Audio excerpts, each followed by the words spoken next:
All right, lastly, what you're gonna do is you're gonna create, use select adjustments and color fill to change two different parts of the clothing. So it could be hat and vest, could be a scarf, could be shirt, whatever you choose. And I want you to do one adjustment where you're adjusting just the hue saturation, and one where you're doing a color fill. So you can follow along with me or do this on your own, make your own choices with this. I'm going to start with the hat, and I'm going to do the object select. And I'm choosing this because the background's really dark. There's a very definitive edge on the hat, so it should select pretty well. I just want to try and get most of it in. So I'm visualizing where the top and the left sides are, and then bringing my cursor just outside of that, clicking and dragging, get that plus in the middle.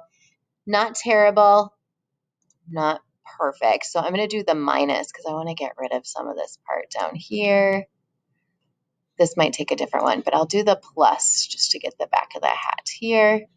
And one more time. Okay, so some of those areas that are a little tricky, I'll come back to. Down here, I'm going to try the quick selection to get rid of this, and I'll do the minus. And I'm just going to come, oops, that took away too much. Let's get creative. I'm going to try the lasso. Okay, I'm going to have to use a steady hand, and I'm subtracting because I don't want this part on here. And all I'll do is I'm just going to circle the areas that I don't want selected anymore. Like that went away. All right, then I'm going to follow carefully with my hand, get the best that you can, and circle it, close that selection, and that's pretty good. Then I want to add this piece right here. So I'm going to go to the two white circles and circle it and unite. Okay, that's a pretty good selection. I could clean it up in my mask later. This one I'm going to do a color fill on. So I'm going to go to half black, half white circle for adjustments, choose color fill. I think I'm going to do like a tealish color because that's just my favorite color. That's my go-to. All right, now this looks terrible. Let's blend it. So I'm going to click on darken and then use my arrow keys to arrow down. That's kind of cool. Color dodge could work really well. Overlay looks great as well. Soft light, I think I like the best.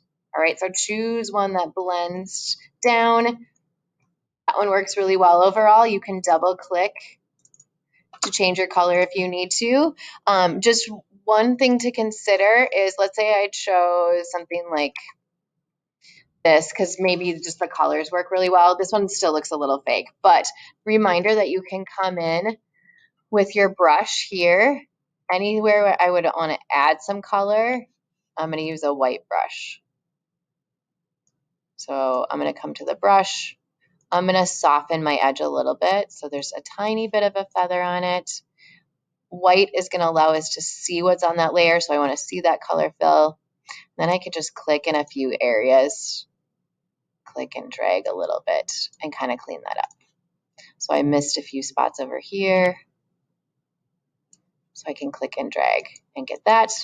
And then if I want to take away some, so I want to mask out, I'm going to switch the arrows, and I'm going to come underneath right here, look at that, and just clean that up. Okay, so little things you can do if it's uneven. Soft light is the one I'm going with because I think it blends really well. I love the way the color just goes in the shadows. So I'm going to stick with that. And then I'm going to do another one in the vest. And this time, once again, I'm going to try that object select, click and drag, get that plus in the middle. Okay, it didn't work. Think about why. It didn't work because I have to, when I'm doing a selection, I have to be clicked on a pixel layer. So my pixel layer is right here. So I have to click on the one with the image preview. It's thinking about it. Now I'm going to click and drag, and not bad. I'm going to tell you in Photoshop this is going to work better. In Photopea, we're just going to be patient. We're going to try our best. I'm going to do these little areas the best that I can, coming over and over. You can use the lasso if you want, but I believe I can get this. I just need to be patient with it.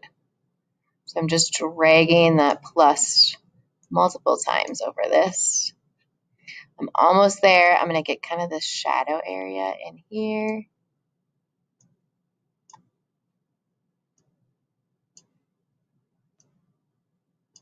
All right, oop, too much, Control Z. I'm going to do that a different way. Now I want to get this other one on the other side so they both have color.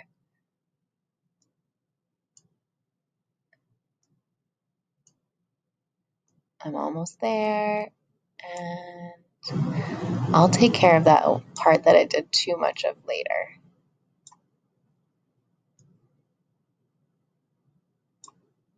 Okay, so I like to use the lasso, and I'm going to come and be like, yep, I'm going to add you to my selection, and I'm going to get it close and circle around it. And then I missed this part, so I'm just going to follow this edge, connect any part that I missed, and circle it. So you got to close that selection, and then I'm going to switch to my subtract. I'm going to come in and I'm going to circle this part, close it, so I'm bringing it to where I started. One more spot, and boom. Okay, that looks good. Took me a little time, but I got it. It's a little patience. All right, next I'm going to do this one the other way that we learned to do it, which was with hue saturation. So I'm going to click on hue saturation, and I'm going to start just by bringing up the saturation. I can change it later. And then now I'm going to start switching the hue. Cool, look at these different colors that are coming out just in this thing that looks white. Okay, I'm going to try and get it to kind of match my hat that I have. So kind of this greenish, almost bluish color right here. And then maybe I'll really saturate it. Don't overdo it. That's too much. But I could really pop that color out there. And I'm going to Control D to take off my selection. I've got 2 color changes. All right, once you've gotten that, go ahead and you can save as your JPEG and you are good to go.